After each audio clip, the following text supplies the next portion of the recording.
So tonight we're in White Pocket in Arizona, and this is just it's a really, really fascinating, incredible landscape. I'm really not quite sure how to describe it. It's got this kind of organic feel. It's just this rock with all of these incredible flows and shapes. It looks almost like a petrified brain. It really is fascinating. It's a relatively small area, but there's just so much to shoot here. We got here about an hour and a half ago. We've been walking around the landscape, trying to make sense of it, trying to find compositions. And to be honest, I'm a little bit frustrated because it's so good. There's so much to shoot here. I found 3 or 4 compositions that I really like, but we've just got an empty blue sky. What that means is that we really can't shoot it that well now. The contrasts in the rock here are very, very harsh. They don't really work very well. They just kind of take away a lot of the texture from the landscape, and it just bleaches out all of the color. So we're going to have to wait for the blue hour, for the sun to go down. And here in the southwest, the blue hour doesn't last that long. We have about maybe half an hour, 40 minutes at the most of shooting time before it gets too dark and everything gets flat. But in that blue hour, it really is quite magical. The colors start to pop. I'm hoping that these whites here will go blue. You can see already in the shadows here, they're already starting to turn a little bit blue. And the reds, there's lots of reds cutting through the landscape, and hopefully they're going to start to pop as well, and we can use those as leading lines. The one exception to that has been this tree here, which looks really nice lit up. So we stood on the other side of the rock and got some nice sun stars of that. But now we're just basically waiting for the sun to go down, and then we're going to try and shoot some of the compositions. This is very much wide angle landscape. You've got so many interesting shapes and patterns that make incredible foregrounds that just lead you up to these shapes.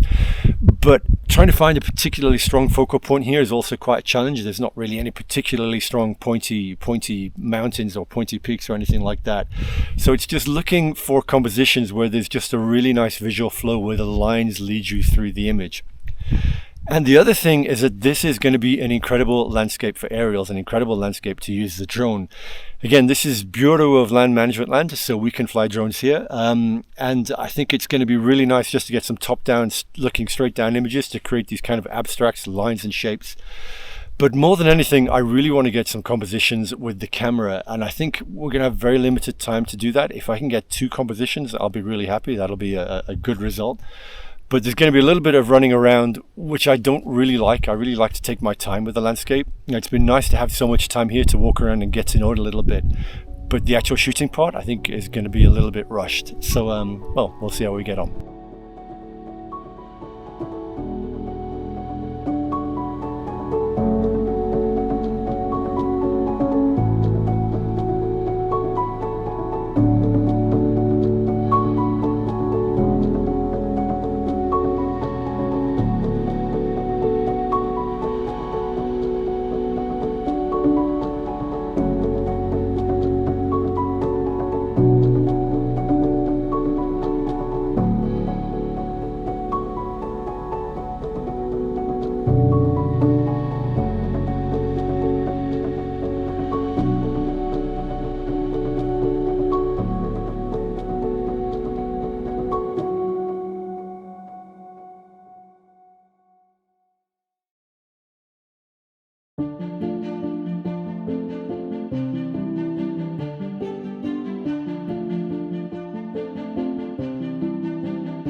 So this is our last sunset shoot in Utah. It's been just an incredible trip, an incredible experience traveling around the Southwest. I've wanted to come here for so long, for so many years. I had incredibly high expectations, and it's just absolutely exceeded them. What an amazing experience.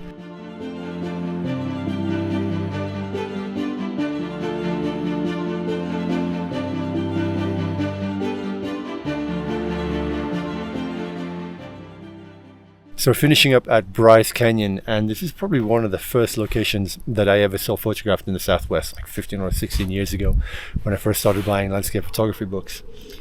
And it's just incredible, just the colors here, the different textures and the shape. It's just, it's another place that you can just lose yourself shooting so many different compositions, so many different angles. We got here early this afternoon. We've been kind of walking around up along the rim of the canyon, trying to find compositions to shoot for sunset. It's quite complicated because as the sun's going down over there, it's just throwing longer and longer shadows over the canyon. So compositions that you think work, then the light changes, so you have to recompose, find a different spot. But we found a spot high up on the rim now, which we think works quite well. I'm shooting with my telephoto lens on. Just trying to find particular points that work quite well, that have some kind of isolation and a focal point. What I'm looking for here is some kind of separation to separate all the different lines of orange. So we're looking for kind of stripes where the light's hitting the peaks and then there's shadows. I'm trying to find spots where I can frame the bright peaks with shadows, or just find lines that lead your way through the composition, or particular points that pull your eye towards it. And that just takes time, slowing down, really looking at the place. Trying not to worry too much, because in a few of the places that I've been, like where we were last night in White Pocket, when there's so much that you want to do, it can become a little bit overwhelming. You end up running around trying to do too much, and in the end you don't do anything particularly well. So tonight we've just decided to stay in kind of really one spot and see if we can work different compositions from here. We're going to wait for the sun to go down, wait for the blue hour when the light will even out, see if we can find some different compositions then. And then tomorrow morning for sunrise, I want to walk down actually into the canyon and see if I can find some kind of different compositions, looking more up and out of the canyon rather than down and into it as we are now.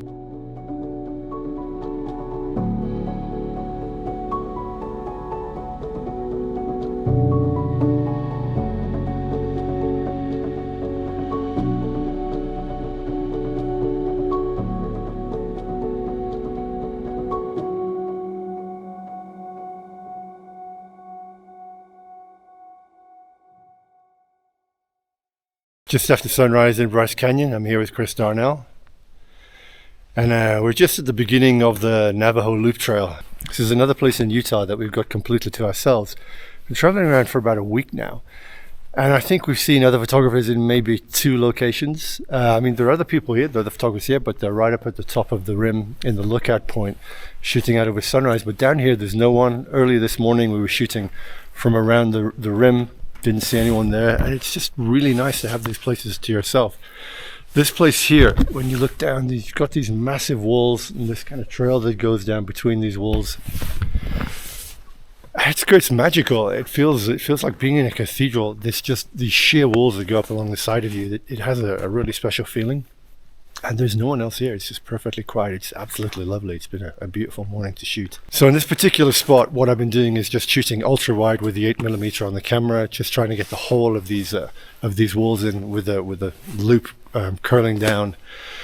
We had to wait for there to be a little bit of light. When the sun came up, there's just a really nice glow on the side of the rock here, because what happens is the light bounces off one side and just bounces down the walls and really gives them this beautiful orange glow.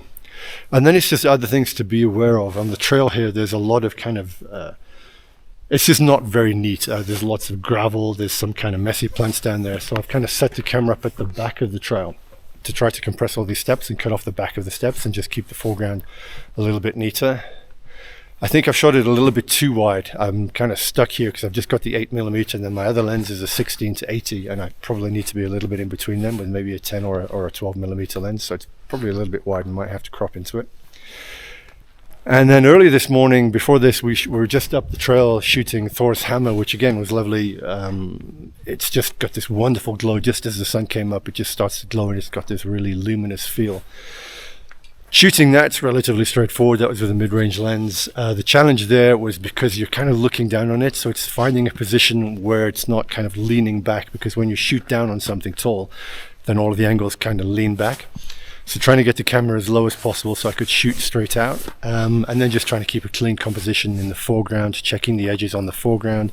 When you zoom in and out, kind of the canyon walls that are around Thor's Hammer start to come in, so just finding a clean composition, looking at the edges, checking the edges, and just making sure everything's neat and tidy. So we actually started this morning up on the edge of the canyon in the blue hour. When we left this morning, it was really dark. We left at about 6 o'clock this morning. It was minus 7 degrees Celsius. What's that in Fahrenheit, Chris? It was about 7 degrees Fahrenheit. 7 degrees Fahrenheit. So whichever, it's just really, really cold. And we kind of stood there waiting for about 50 minutes just for the blue hour glow to come in. And it's one of those situations where when you're looking with your eyes, everything just looks dark. You can't really pick out color because your eyes are not able to pick out the color. But when you start shooting long exposures, 20 or 30 seconds, you get there's just a really lovely orange glow coming through. So we shot there for the blue hour, but kind of stopped shooting before the direct light came. There's some really nice compositions with a tree kind of halfway up the slope. I'm just trying to get the whole of the amphitheater in. But when the sun came up, we would have been shooting directly into the light there, so we've kind of come down here into the canyon to do some other shots.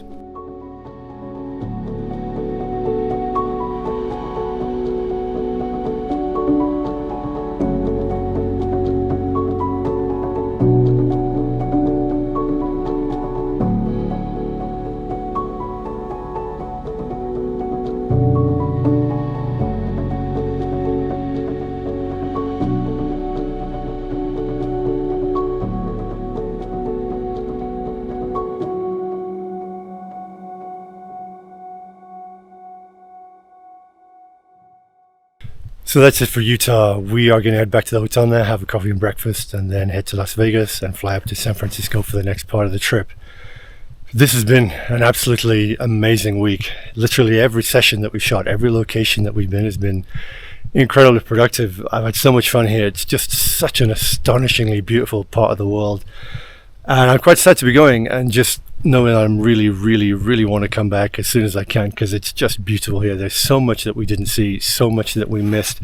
And even in a lot of the shoots that we've been doing, we've not really generally had amazing conditions. We've had a lot of blue skies, so we've not really had much in the way of sunsets, but it's still fantastic to shoot, even when you don't get everything going your way. I've been traveling here with my friend Hougaard Malan.